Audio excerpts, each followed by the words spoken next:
Welcome back to The Purpose Works, and I'm Jane Lauterbach. Today I'm going to salute my mom, and my mom always had these wonderful sayings, and one big one was, life is made of choices. So we're going to shift it a little bit today and say that life is about making adjustments.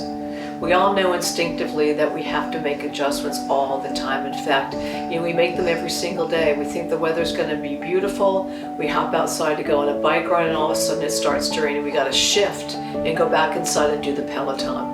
But usually what has us upside down, we have to make these adjustments. It comes around, the ambiguity around, direction and outcome.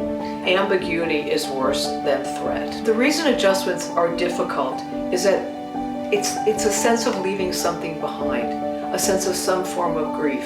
I really did want to go on that bike ride, but I couldn't, and I feel sad about it because I really needed to get outside and enjoy the beautiful weather, or what was supposed to be the beautiful weather. So there's sorrow usually in some way attached to having to make some sort of an adjustment. Maybe a trust was violated, or there's some sort of discomfort involved in the process. And many times, it's that sense of not really knowing what the future is going to be, that sense of going from certainty to uncertainty. So we all know that there is ambiguity in our lives all the time, big and small. The challenge really is, how do we navigate around the things that are unexpected? How do we navigate around the confusion, the feelings that overwhelm us? We have to think about kind of shifting those gears a little bit. So the issue is not necessarily what it is. The issue is, how do I actually do that? I used to think too, and many of us do, that wouldn't it be nice if I just sort of sat here and expected someone to come along and save me? We would all love that. In fact, a couple of years ago, I got into graduate school twice, and it was incredibly expensive. So I always thought, wouldn't it be great if Warren Buffett came around and would be able to kind of pay for my college tuition? Well, that didn't happen, right? But the thing is, leadership, any kind of doing leadership, is around making those things happen, not waiting for things to show up.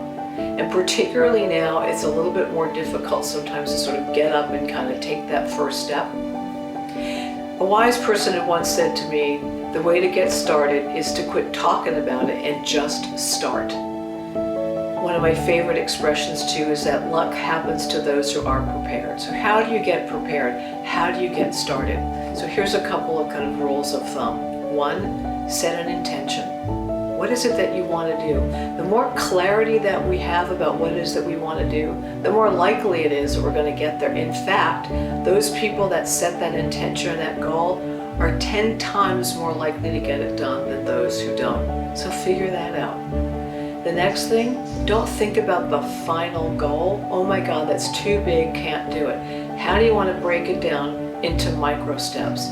How do I want to easily integrate whatever those steps are into my daily life? Because if it's too big and too much, we're never going to get there. That's why most people who set out in the beginning of the year for their New Year's resolution never get there, because what they need to do is so big. It's kind of like when I teach meditation, people say, I'd really like to do that, but I don't know how to meditate every single day. Well, don't. Meditate maybe twice a week or once a week, and do that for 2 weeks, and then add another day. Do it slowly, because you need to figure out, how does that get into all the other things that you're responsible for? And as the Chinese proverb so well said, small drops fill up a bucket. So think about where you are now and where you want to be 4 months from now. Or think about where you were 4 months ago and where are you now. And that gives you a sense of how you can easily, and how important it is, to figure out these small steps to get there.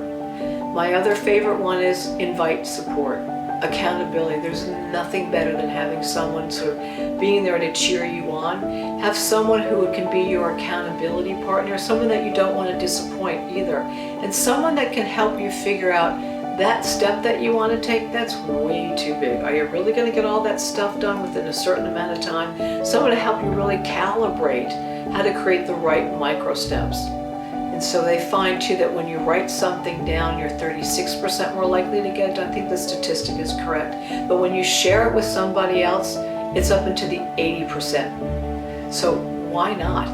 Share it, say it out loud, have that support and have that guidance. And the other piece is measure it. We never know in the scheme of our day how much we actually get done, so write it down. Did I meditate that one day that I said I was? And the following week too? So when you write it down, we get to actually see it. And the best part is to celebrate it. We go from problem to problem to problem, and we never pause and acknowledge the successes, the things that we said that we're going to get done, we never acknowledge it. And so the more that we acknowledge it, the bigger the steps can be and the bigger the goals can be. So as our friend Confucius has said, when it's obvious that the goals cannot be reached, don't adjust the goals, adjust the action steps. If you found this video of value, share it with others. We'd welcome in hearing what your action steps are, what your intentions are. Share it with us down below and meet with us also at the Purpose Works. Thank you.